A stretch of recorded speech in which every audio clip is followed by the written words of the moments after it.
अस्सलाम वालेकुम, नमस्कार, जय हिंद दोस्तों। मैं शबनम शेख आज आप लोगों के सामने लाइव हूँ बहुत दिनों बाद। To be very honest, Delhi की वो एयर पोल्यूशन और वो सर्दी दोनों चीजों ने मेरी तबीयत को बस 24 घंटे के अंदर नासाज कर दिया। और जैसी फिर मैं अपने होम टाउन पहुंची, यूपी उत्तर प्रदेश, वहाँ की सर्दी, मुझे साइनस का प्रॉब्लम है और वहाँ 15 डिग्री है। तो मैं लगभग 28 नवंबर से बीमार हूँ। कल तक मेरी हालत बहुत खराब थी, आज मुझे थोड़ा बेहतर लगा तो आई रोट कि आज मैं लाइव आऊंगी। बिकॉज भले ही मैं लाइव नहीं हूँ, पब्लिक के सामने नहीं हूँ, but people nose I am working, I am available. और जब भी आपको ऐसा लगे कि आपको किसी ऐसे इंसान की जरूरत है या किसी ऐसी सलाह की जरूरत हो कि वो सलाह आपको देने का 1 रुपया चार्ज ना करे और आपको सच सही नियम नियम अनुसार as per the rules and regulation आपको जो एडवाइस चाहिए वो एडवाइस करे। Let me start with my first subject today. My first subject is, अभी मैंने देखा पढ़े लिखे बहुत सारे आईटी एक्सपर्ट, वो भी स्पेशल आईटी एक्सपर्ट जो है ना, वो जितना आईटी सेल था वो बैंकिंग सेक्टर का, इन्होंने जा जाके फ्लैग मारा कि मैं जो कह रही हूँ एक्सिस मैक्स लाइफ इंश्योरेंस के एडवर्टीजमेंट को देख के कि ये एडवर्टीजमेंट फेक कर रहे हैं, फेक एडवर्टीजमेंट बना रहे हैं और ये जनता को बेवकूफ बना रहे हैं, तो आप उसको डिफेंड करने के लिए इतने सारे बैंकर्स बाहर आ गए। अब I don't you guys accept कि पैसा अगर आपकी कंपनी को एक बार दिया तो हम वो पैसा वापस नहीं पा सकते until unless the policy finish the entire plan। ये आपको साफ साफ बोलना है, लेकिन आप क्या बोलते हो? आपने पहले दिन कंपनी को पैसा दिया, आपने इंश्योरेंस पॉलिसी दी, पहले दिन से आपका पैसा सेफ हो गया।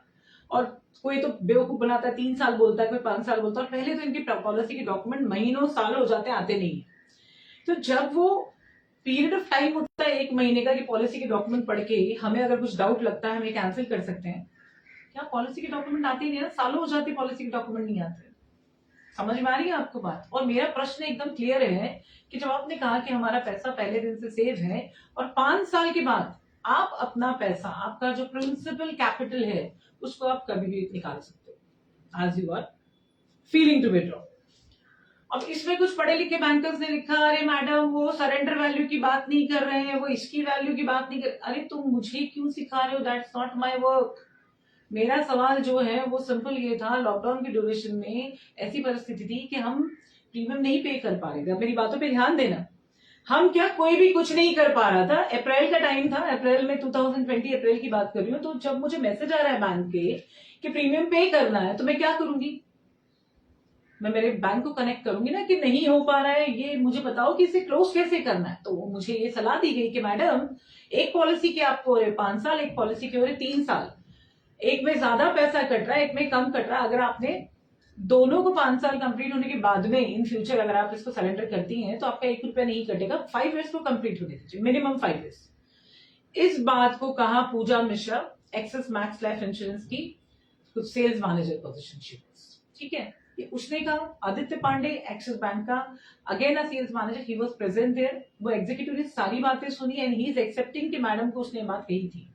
अब यहाँ पे जो वरिष्ठ बैंक क्या बोलते हैं उसको, ब्रांच हेड, क्लस्टर हेड, जब मैं इनसे मिली तो they are like you know कि they are not ready to accept the mistake of the staff. उसने क्या किया, उल्टा जो विटनेस था बेचारा, जो इसमें सही था, वो था आदित्य पांडे। आदित्य पांडे को लोगों ने ट्रांसफर कर दिया, उठा के उसको साइन एक्सेस ब्रांच से उठा के उसको थाना फेंक दिया।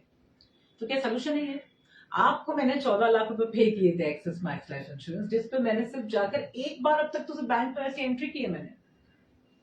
मैं दुनिया का पैसा रिकवर करके देती हूँ, लेकिन हाँ पैसा तुम्हारा होना चाहिए, तुम किसी का लूटने नहीं आ सकते मेरे पास, या तुमने मेरा लूटा। जैसे ही मैंने वीडियो डाली, अब मैं एक्सिस मैक्स लाइफ इंश्योरेंस का एक चीज बता दूं, मेरे पास 100 से ज्यादा कस्टमर है तुम्हारे, तुमसे डिच हुए, तुमसे बर्बाद हुए, तुमसे झूठ बोले हुए, तुमसे धोखा खाए हुए, तुमने पैसे नहीं दिए।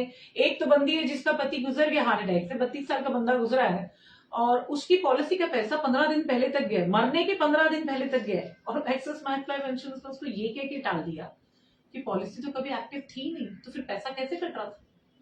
वो लड़की 28 ईयर्स की लड़की 3 बच्चे लेके किराए के घर में रह रही, उसका हस्बैंड गुजर गया। वो बोलती है मैम पैसा देना तो दूर की बात है, उन्होंने मेरा हस्बैंड गुजरा, ग्रेवियंस तक नहीं दिया। सो एक्सिस मैक्स लाइफ इंश्योरेंस, आपने मुझसे 25 दिसंबर तक का समय मांगा है कि मैंने आपको समय दूं, तो मैं भी चाहती हूँ कि ये ईयर जो है ये अच्छे से फिनिश हो। और आप सोचिए 100 कस्टमर और पीछे, मुझे कुछ नहीं करना। आपका जो जो बातें हैं ना, ऑन पेपर्स है या ऑन वीडियो है, ऑन कॉल है, एवरीथिंग इज रिकॉर्डेड। मुझे अभी मेरे सेकेंड टॉपिक पे चलते हैं, कंटिन्यू पे है। सेकेंड हम आते हैं टैक्स रूल्स एंड रेगुलेशन।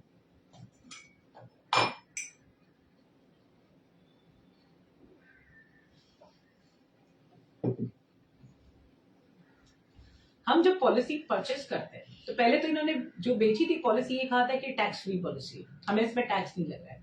पहले ही साल में कहा था कि टैक्स नहीं लग रहा है, 2015 की बात करें। 16 में कहा कि मैम अब गवर्नमेंट ने टैक्स एप्लीकेबल कर दिया, तो गवर्नमेंट भी इसमें प्रॉपर हिस्सेदार है क्योंकि वो टैक्स ले रही है। जब पॉलिसी सरेंडर कर दी गई तो टैक्स तो गवर्नमेंट को डे 1 से चला गया। अब ये जितनी पॉलिसी, उसके बाद मैंने बजाज के लिए 2 पॉलिसीज, दोनों के 2-2 लाख रुपए साथ में प्लस टैक्स। तो टैक्स तो गवर्नमेंट पहले दिन से लेती है, तो जब गवर्नमेंट टैक्स लेती है तो गवर्नमेंट उसमें जिम्मेदारी क्यों नहीं लेती है? हर कस्टमर सीधा नहीं होता है, हर कस्टमर है ना आपके सामने हाथ जोड़ के प्लीज नहीं बोलेगा।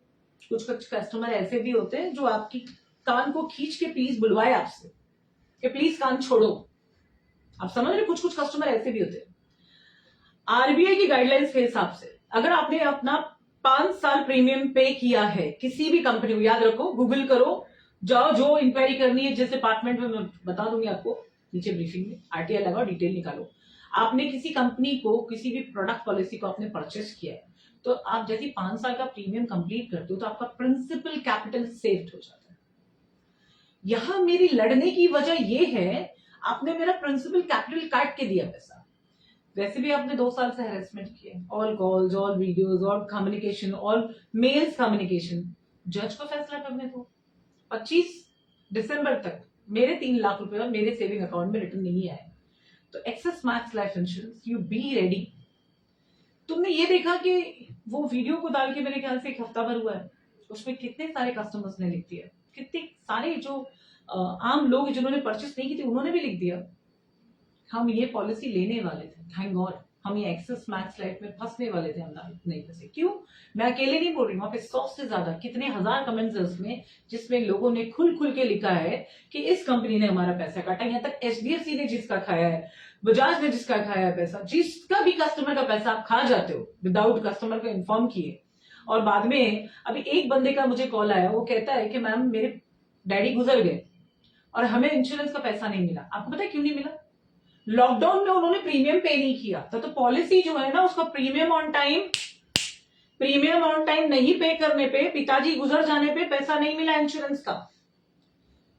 आई बात समझ में? एक्सेस मैक्स लाइफ की बात कर रही हूं मैं। हाँ जी शबनम जी, जैसे कि अभी आप मैक्स लैब के बारे में बोल रही है, सुना है कि आपने उनको कुछ लेटर भी लिखा था, और जब बैंक के मैनेजर से आपसे मुलाकात हुई थी तब बैंक के मैनेजर का उस लेटर को लेकर क्या जवाब था आपको, जरा जनता को भी बताइए। हाँ, वो मुझे कहते हैं, मतलब उनको ऐसा लगता है जी, बैंकर्स को क्या लगता है, उनका काम है ना सिर्फ ऐसा ब्लैक एंड व्हाइट पेपर पे लिखना, पैसे गिनना, पॉलिसीज बेचना, अब कुछ ना कुछ गेट आउट, कुछ ना कुछ करके उनके अपने बैंक का प्रॉफिट देखना है। बैंकर्स का काम इतना ही है।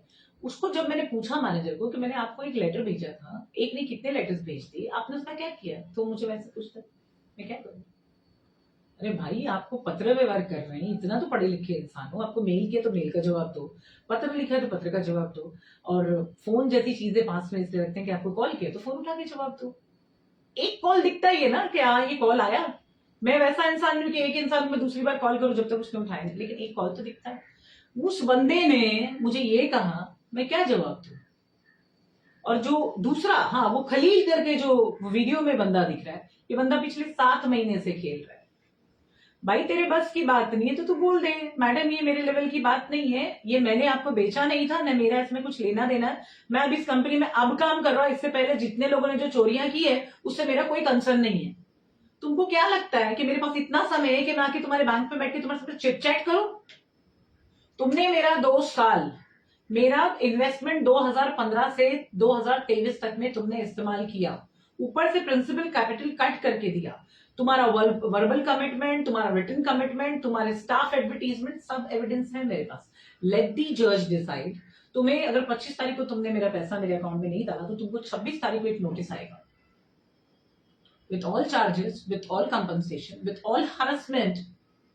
तुम जैसे बैंकर्स जो अपने प्रॉफिट के लिए, ये वीडियो अगर वो बंदा देख रहा होगा जिसने मुझे पॉलिसी बेची थी, तो मैं बताया उसको लास्ट जो मैंने एक गाली लिखी है ना, वो भी मेरे फोन पे सेफ है कि तूने मुझे पॉलिसी क्या बेची, will you come and explain me. Madam मैं कॉल करता हूँ, उसने कॉल किया ही नहीं।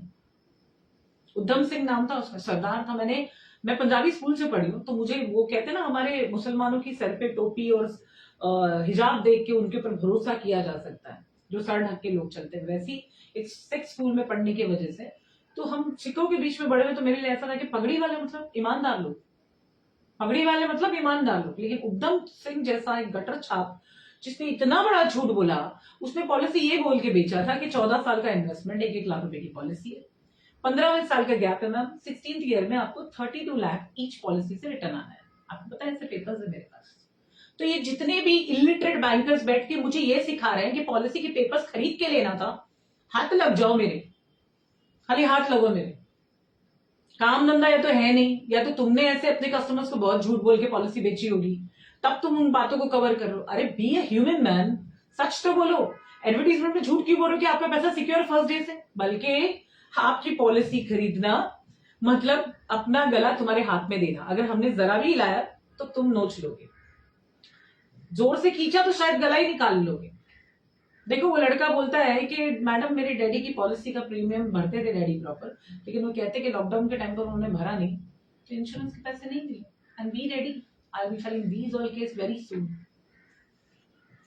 आरबीआई के रूल से भी ऊपर जा रहे हैं, आपको मानना पड़ेगा। Guys let me move ahead with the another scammer company. एक कंपनी है जिसके साथ मैंने एक इन्वेस्टमेंट फ्रॉड हुआ था, जिसमें मिट्टे ने मुझे फ्रॉम विक्टिम टू विक्टर का फ्रंट पेज आर्टिकल प्रिंट करके अप्रिशिएट किया था कि वी रिकवर दिस मनी।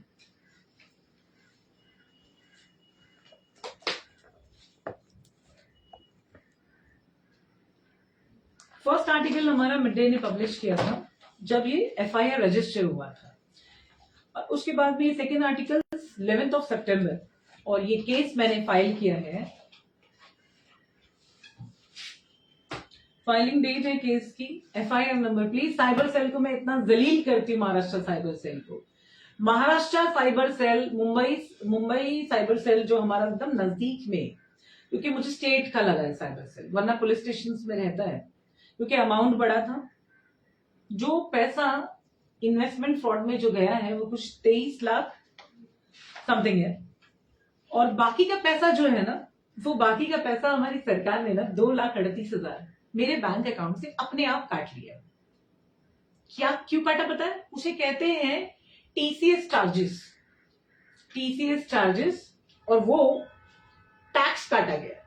अब मुझे एक बात बताओ, ये टोटल यानी 2378 एंड प्लस 2,30,000, ये टोटल मिला के जो 26 लाख रुपए है। पहली बात तो ये महाराष्ट्र साइबर सेल के ऊपर लानत है, शर्म करो तुम लोग सरकार का पैसा बर्बाद कर रहे हो। वी आर टैक्स पेयर, हम टैक्स पे करते हैं, उसी की कमाई आप खाते हो, उसी की कमाई से आपको पगार मिलती है। आप बताओ 26 लाख रुपए का मेरा फ्रॉड हुआ तो बांद्रा पुलिस स्टेशन में केस नहीं हो सकता था, उसको गया साइबर सेल को प्रॉपर गया वो केस, ठीक है।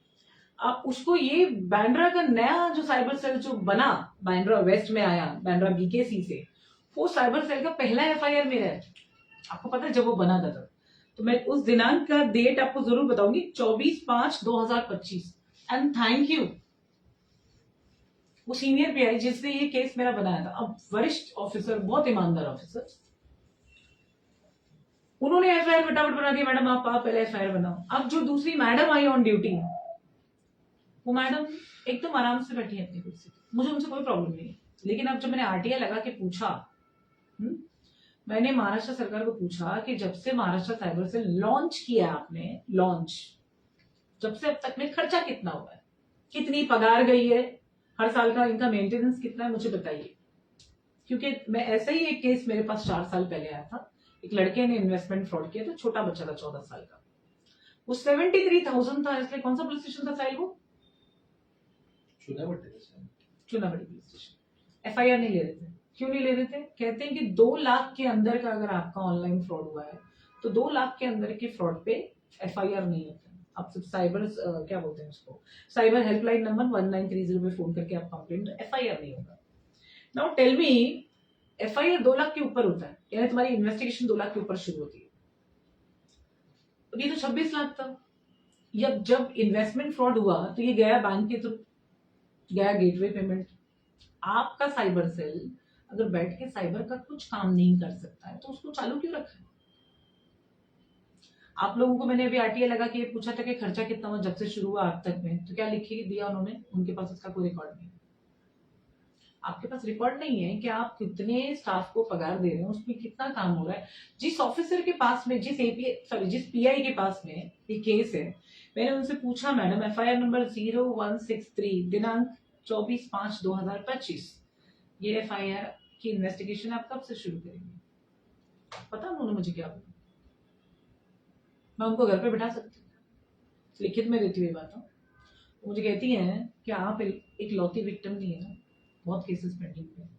तो मैडम, आपने मई के महीने में मुझे ये बात कही थी, दिसंबर तक में आपके पास समय नहीं मिला ये केस का पेपर ओपन करके देखें, और तुमने क्या सोच के, मुझे अभी भी वो दिन याद है, जानबूझ के वेट करवाना, ऑफिस में टाइम पास करते हुए तुमने बाहर वेट करवाया। तुम्हें लगा मैं वेट करने वाला इंसान हूं? मैं आज तक वापस साइबर सेल नहीं चाहिए। वजह, तुम्हारी वर्दी का, तुम्हारी कुर्सी का गलत इस्तेमाल मत करो। अब तक तो सिर्फ RTI लगा रही थी ना, अब रुको, तुम्हारे नाम पे कंप्लेंट होगी। तुमको काम नहीं करना है, तुम्हारे घर का, फैमिली का फ्रस्ट्रेशन आके पुलिस स्टेशन में निकालना है, तुम घर पे बैठो, तुम घर पे बैठो।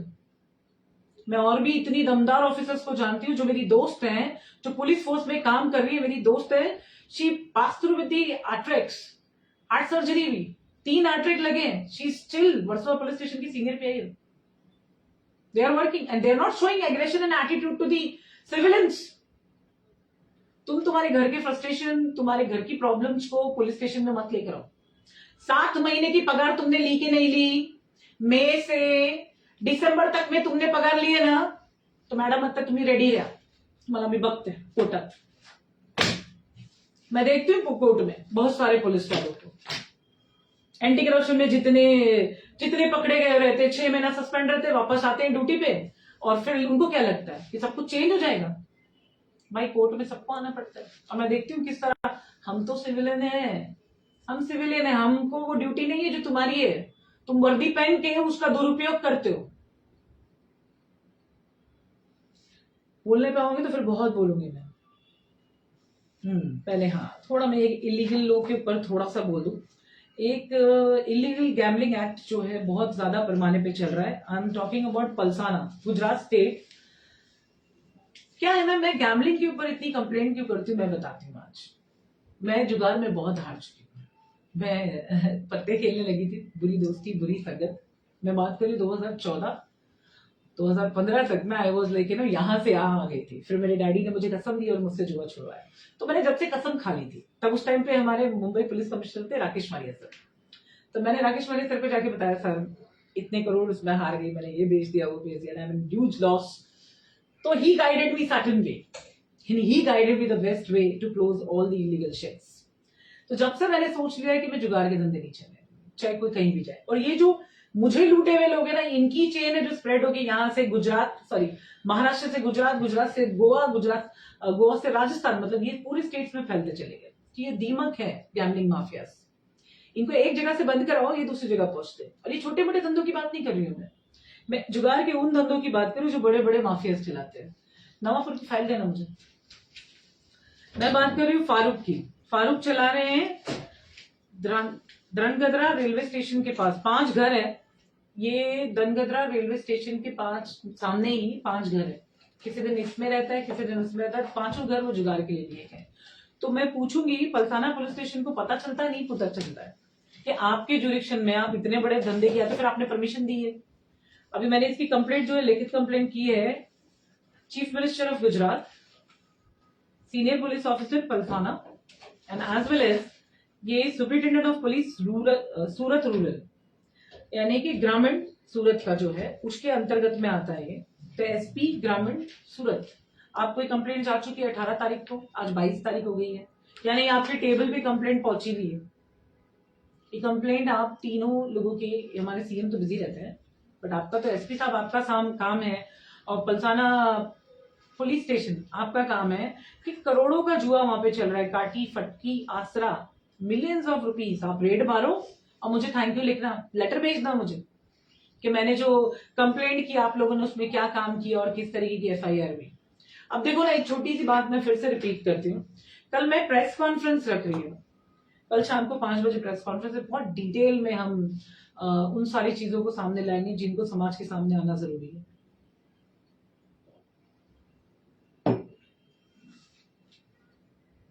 जाते जाते, जिसका सब लोग इंतजार कर रहे हैं, मैंने आज सुबह पोस्ट किया, I filed a complaint against Nitish Kumar, bracket में CM of Bihar, and Sanjay Nishad, bracket में MP of Uttar Pradesh, and a minister, और कोई एक अननोन जर्नलिस्ट। आप अगर मेरी कंप्लेंट पढ़ पा रहे हैं तो मैं रिपीट करके बताती हूँ। नुसरत परवीन एक पब्लिक इवेंट में पटना में अपॉइंटमेंट लेटर रिसीव करते हुए आयुष डॉक्टर पोस्ट के लिए नीतीश कुमार ने अटैक किया। आप वो वीडियो देख चुके होंगे, और कौन कौन मेरी बात से सहमत है मुझे जवाब देना। अच्छा लगेगा तो एक्सेप्ट करूंगी, बुरा लगेगा तो जवाब दूंगी मैं।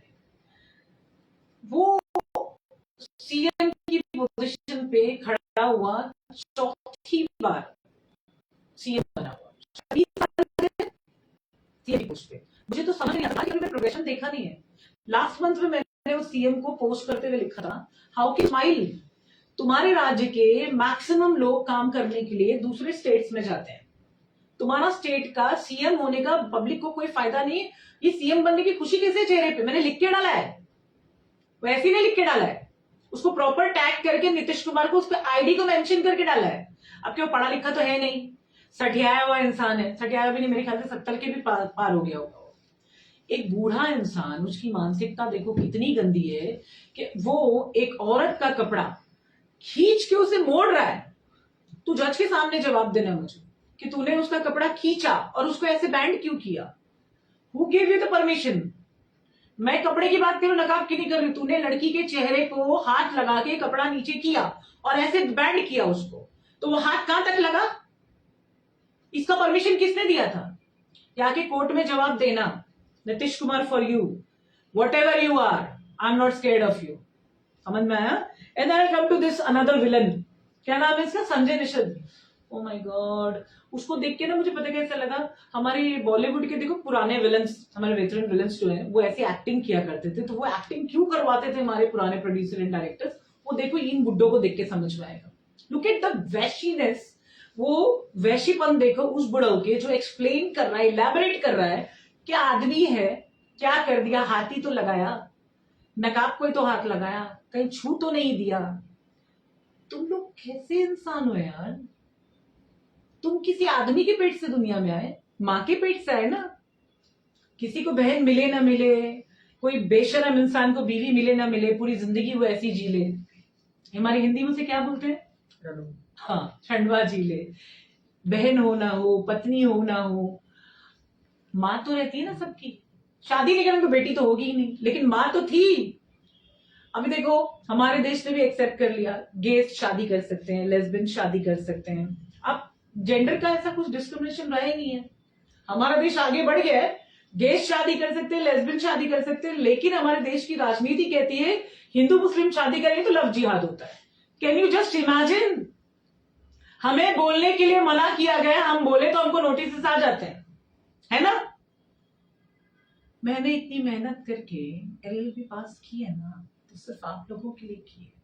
इतना समय नहीं है मेरे पास मैं आके कोर्ट में प्रैक्टिस करूं, अल्हम्दुलिल्लाह, लेकिन इतना समय मेरे पास में है कि जब कोई अपने पावर का गलत इस्तेमाल करके किसी गरीब तबके के इंसान को दबाएगा ना, मैं उसको बिल्कुल नहीं छोड़ूंगी।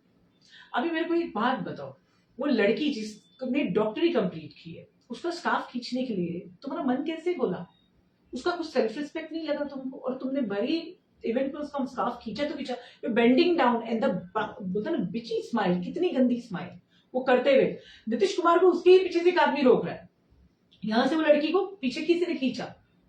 इतना छोटा सा सीक्वेंस बाहर है, वो वीडियो अगर पूरा बाहर आता तो पता चलता एक्चुअली सिचुएशन क्या है। और मैंने जो कंप्लेंट फाइल की है, इंक्लूडिंग दैट पत्रकार, वो जर्नलिस्ट जो हंसकर वो कैसे पूछ रहा है यार, are you guys are selling some fruit और वेजिटेबल? और मैंने देखा बीजेपी की भी लेडीज, बीजेपी की सॉरी पॉलिटिशियंस, दूसरी पार्टी के पॉलिटिशियन, हर पॉलिटिशियन बोलने के माफी मांगो। मैडम्स, मैं तो स्कार्फ नहीं पहनती हूँ, ना घूंघट पहनती हूँ, मैं जो कपड़े पहनती हूँ कोई छू ले गए, कोई छू ले गए और दूसरा बुड्ढा बैठ के छुआ ही है ना, उंगली तो नहीं लग गई। अंकल जी, ऐसे लोगों को उंगली लगाने के बारे में सोचना, उंगली आते आते में हाथ टूट जाएगा, समझे? शर्म करो, तुम लोगों को माफी नहीं है। तुम किससे माफी मांगोगे? रामदेव बाबा हो तुम कि तुम्हारे घी बराबर नहीं है, कोर्ट में लिखित में माफी दिया, न्यूज़पेपर में लिखित में माफी छापा, देखो फिर भी बेच रहा, उसका बिजनेस चल रहा है। न्यूज़पेपर में छापा रामदेव बाबा ने कि मुझसे गलती हुई, कोर्ट में खड़े होकर माफीनामा जमा किया, उसका घी खाने के लायक तो नहीं है। हमारे देश में करप्शन इतना ऊपर आ गया है कि अगर सोहन वांचुक को देख लो, एक एक्टिविस्ट, एक scientist, he is behind the bar, वो भी अंदर से स्ट्रॉन्ग होके आएंगे मेरे को। हमको अपने अंदर भेजा राजनीति सीखने के लिए। Look at him, he is not also ready to come out. वो भी चाहते हैं अपनी मांगे पूरी कर। एक सिंपल सी बात है, हमारे देश में प्रगति हो रही है, नो डाउट, देश में प्रगति हो रही है, रोड्स बन रहे हैं, टूट जा रहे, बात और है, लोग आगे बढ़ रहे हैं ऐसा लगता है, बट क्या है, गरीबी की रेखा आगे नहीं बढ़ रही है। गरीबी की रेखा ना वो एक्सपैंड होते जा रही है, गरीब और गरीब होते जा रहे हैं, अमीर और अमीर होते जा रहे हैं। प्रॉब्लम यही है।